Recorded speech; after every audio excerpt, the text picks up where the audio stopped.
प्रभू रामचंद्रांचा जन्म आहे पहा.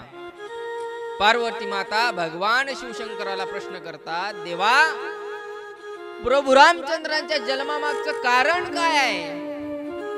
त्यावेळेस भगवान सांगतात पहा, राम जन्म के हेतू अनेका. प्रभू रामचंद्रांच्या जन्माचे अनेक हेतू आहेत, परम विचित्र एक ते एका.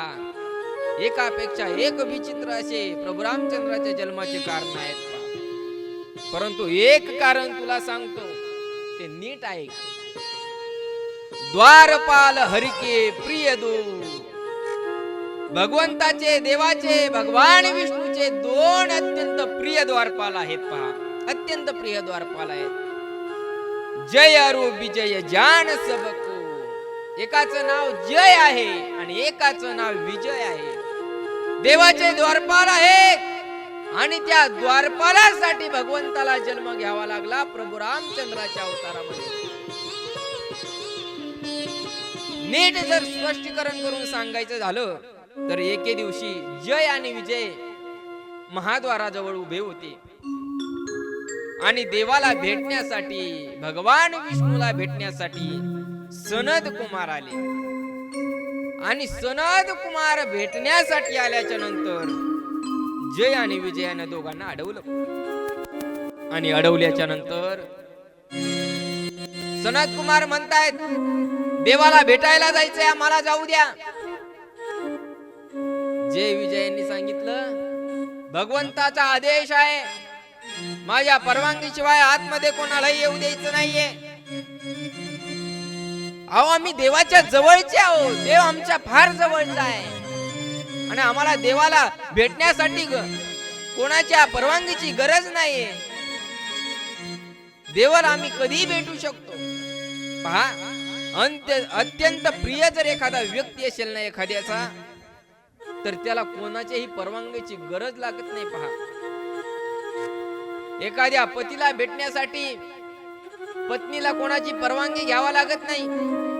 एखाद्या अत्यंत जिवलग मित्राला भेटण्यासाठी कोणाची परवानगी घ्यावी लागत नाही.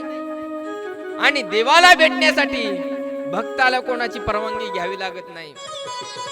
सनद कुमार भगवंताचे भक्त आहेत आणि भक्ताला जर देवाची भेट घ्यायची असेल तर कोणाची परवानगी पाहिजे?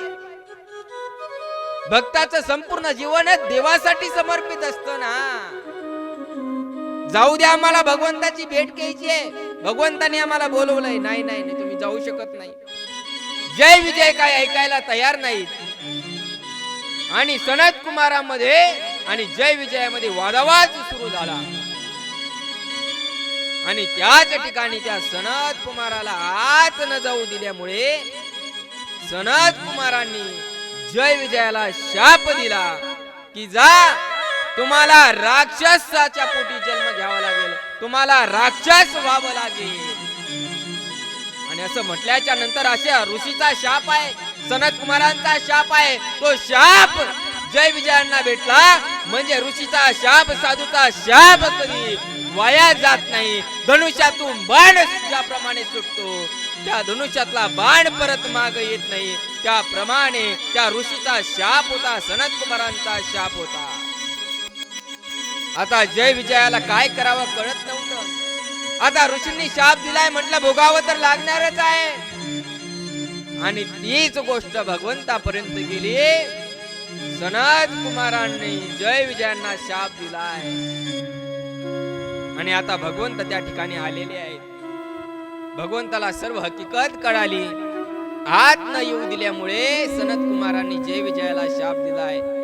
काय तर राक्षसाचा जन्म घ्यावा लागेल, एक नाही तर 3 जन्म घ्यावं लागतील राक्षसाचे. सनद कुमारांना सांगितलं, जय विजयचं माझ्या आज्ञेचं पालन करत होते आणि त्यांना तुम्ही शाप दिला. ऐका ना, यावर काहीतरी उपशाप भेटला पाहिजे. आणि त्याला परिणाम त्यांनी सांगितलं, जर यातून मुक्त व्हायचं असेल शापातून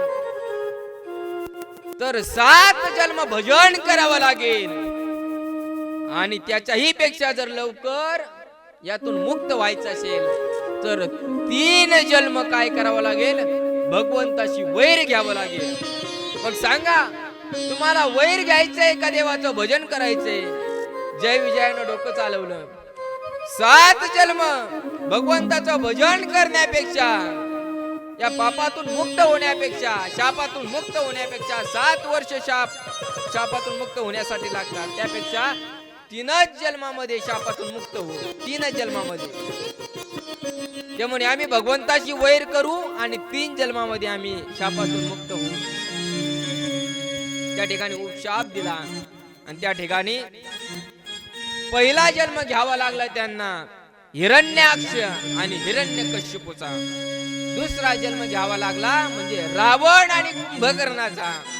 आणि तिसरा जन्म घ्यावा लागला शिशुपाल आणि वक्रदंताचा. प्रभू रामचंद्रांचा जन्म झाला फक्त आणि फक्त रावण आणि कुंभकर्णासाठी. प्रभू रामचंद्रांचा जन्म झालेला आहे.